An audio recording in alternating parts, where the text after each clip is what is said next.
So it's something that I say continuously, right? Black people who are currently out here breaking generational curses. I have so much compassion for African Americans. Obviously, I'm Black. I have compassion for everyone, but I really shouldn't have to say that for the sake of this video. But I'm just more so speaking about those who are breaking generational curses, right? I don't think what we fail to take into consideration is the fact that when you're breaking a generational curse, you typically are the first. And what's going to happen is you're going to build upon that. The generations up and coming are going to build upon that, whether it be lack of knowledge, which I truly believe is probably one of the best things to pass along. Of course, resources as well, but knowledge with the resources. When you don't have the knowledge and you don't have the resources, there's cycles, right? And there's repetition. And so here we are in this space where we're kind of like breaking those generational curses, but you have a lot of people who may feel as though in their generation, they're going to break like all the generational curses. And though you may be able to, a lot of times that just may not be the case, right? It may be the children up and coming, like, after you, just being that, you may have already broken into one barrier. Like, you know what I mean? Like, say, for example, you didn't have a child, out of wedlock or whatever the case may be. Like, you know what I mean? Like, that may be your space, that may be your arena. But I think when you start talking about Black excellence and you start getting on the internet and you start thinking about aspirations, the ones that are fed to us, the ones that we create and so forth, I think that there is some level of discontentment that will be inevitable, because it's like there's no way you could have possibly done X, Y, and Z given the resources that you had. And I think one of the things that I sincerely grieve for African Americans is this culture today that is always like, oh, shut up, stop talking about racism, shut up, stop talking about these very, very harrowing experiences that we experience on the day-to-day, right? Like, stop talking about slavery, stop talking about the deprivation in your community, stop talking about, you know what I mean, like all these things, and you just have this continual dismissal. But one thing that was always consistent with America is that they can always find resources for other communities, right? And then that position, they're allowed to be the hero, right? To kind of have some type of savior complex. But when it comes to African Americans, it's not really the same. And so I reference that to say, I think a lot of times, especially being on the internet, what we fail to realize is that somewhere, somehow, some way, there are resources that people are tapping into to build the things that they're building. And it's not to say that people cannot work hard and do what they want to do, because quite frankly, I would not say don't try. I would never say don't try. I would never sit in a position and be like, oh, you can't do this because of X, Y, and Z, or you shouldn't. No, that's not all what I'm saying. But what I am saying is that I think what we have today is a lot of people who have certain aspirations that are, those are some very lofty aspirations, and it's not to say that you can't achieve those aspirations, right? I say lofty, and I'm more so pertaining to people who feel as though they're failures, people who feel like they want to give up because they haven't achieved a certain thing, not realizing that the people who have achieved that thing have built upon that thing, right? It's been layers to the building, okay? That wasn't just something that they just built overnight, right? There's been layers, and I don't think we consider those layers. We don't consider family structure, right? Having a family, having married parents, having stability, right? We don't consider having a parent who went to college. We don't consider having a parent who was entrepreneurial and had a very successful business. We don't consider, having a parent who actually got married before they had children. Like, there are so many layers to building wealth and success and all these different things. And this is not a matter of, pitying yourself. No, but it's more so just to say, I do think that we have to come to a place where we start to talk about the things that we put on each other. And we have to talk about how a lot of times these things can sometimes beget greed.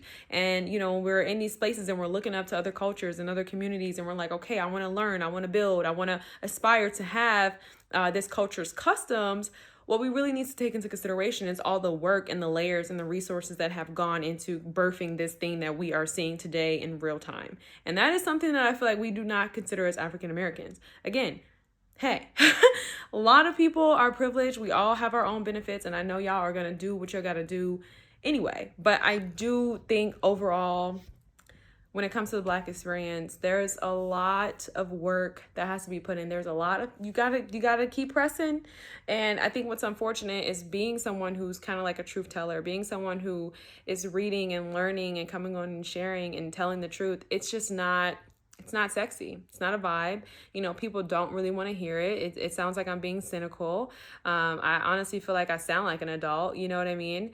But it's just one of those things to where I just think the level of wealth that some of us are aspiring to and expecting to have in a particular lifetime is very unrealistic. And I'm not saying that you should forego your dreams. I'm not saying you should not try, because I'm trying. I'm working. I'm doing what I have to do.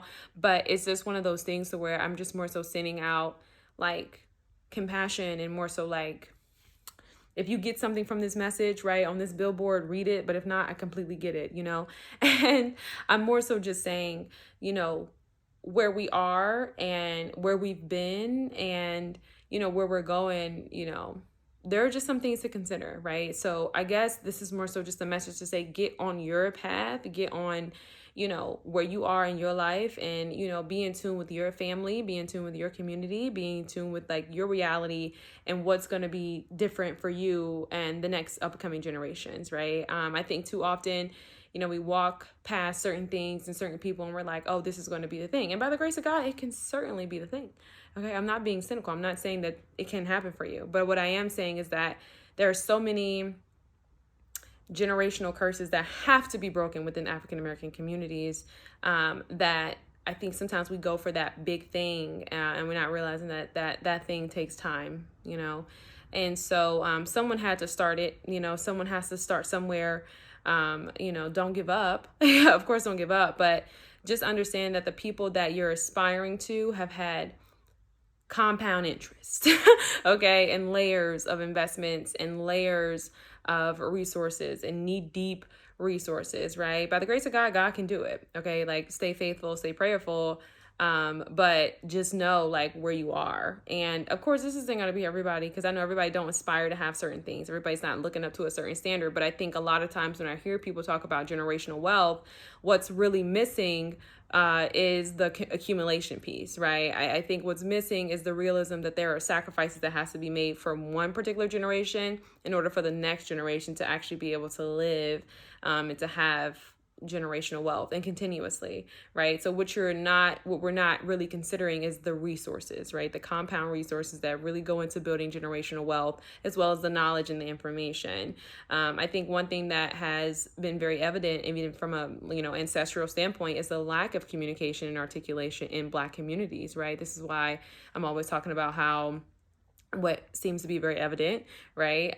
Black people can be, school teachers, but we can't really be philosophers. We can't be the intellectuals that reign in certain spaces, right? We have to be the affirmative action hire, or, you know what I mean? There's always going to be a devaluing of our intelligence. We're not really going to be taken seriously, right? I have to come and I have to be dressed a certain way, and I have to be, you know what I mean? It has to always kind of be, something that discredits our intellectualism. So, back to what I was saying, right?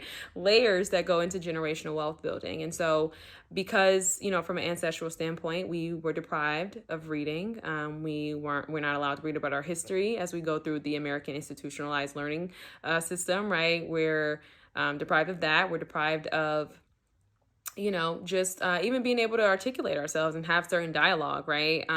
Whenever you speak about African American history, your experiences as a Black person, racism that you've experienced at the hands of other Americans who are ignorant, right? Who have also been deprived of our history and of knowledge and of certain experiences with African Americans.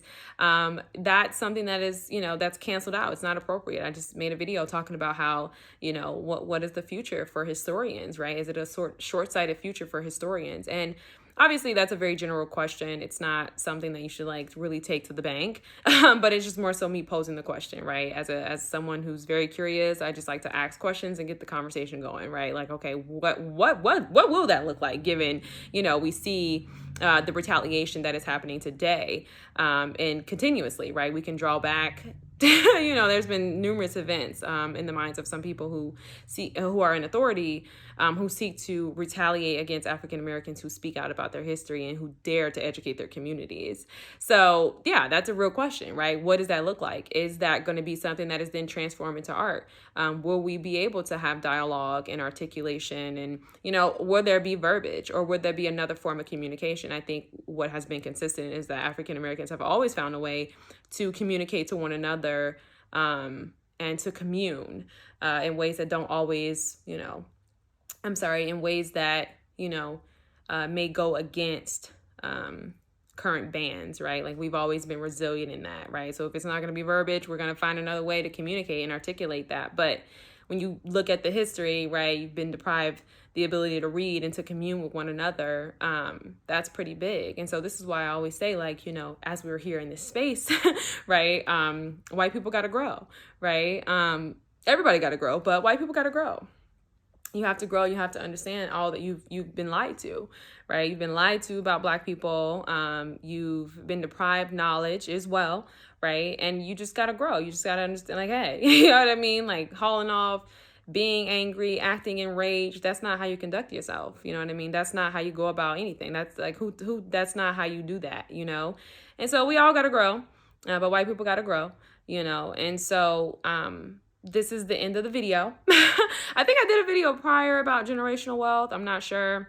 I'm sure I did, but yeah, just so you guys know, like, we all have to grow. And back to what I said about generational wealth. We talk about it. It's something that we all want, but there's a lot of work that has to be done.